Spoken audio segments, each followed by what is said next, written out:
it is better to offer no excuse than a bad one. If freedom of speech is taken away, then dumb and silent we may be led, like sheep to the slaughter. My mother was the most beautiful woman I ever saw. All I am I owe to my mother. I attribute my success in life to the moral, intellectual and physical education I received from her. A primary object should be the education of our youth in the science of government. In a republic, what species of knowledge can be equally important? And what duty more pressing than communicating it to those who are to be the future guardians of the liberties of the country? Be courteous to all, but intimate with few, and let those few be well tried before you give them your confidence. True friendship is a plant of slow growth, and must undergo and withstand the shocks of adversity before it is entitled to appellation.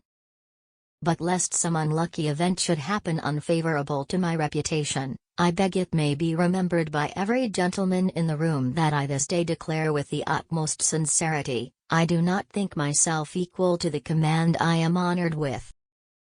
A free people ought not only to be armed, but disciplined, to which end a uniform and well-digested plan is requisite, and their safety and interest require that they should promote such manufactories as tend to render them independent of others for essential, particularly military, supplies. In politics as in philosophy, my tenets are few and simple.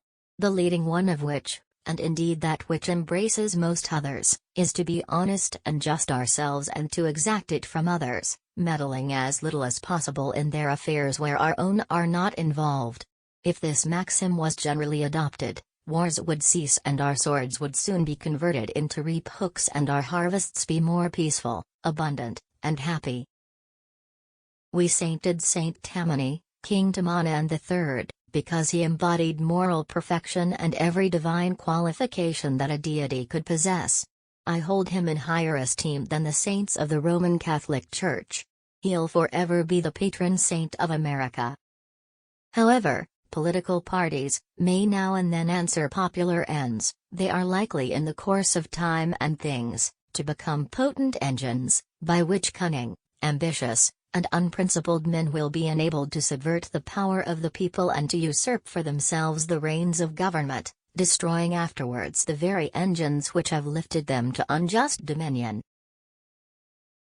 I hope I shall possess firmness and virtue enough to maintain what I consider the most enviable of all titles, the character of an honest man. There is nothing which can better deserve our patronage than the promotion of science and literature. Knowledge is in every country the surest basis of public happiness.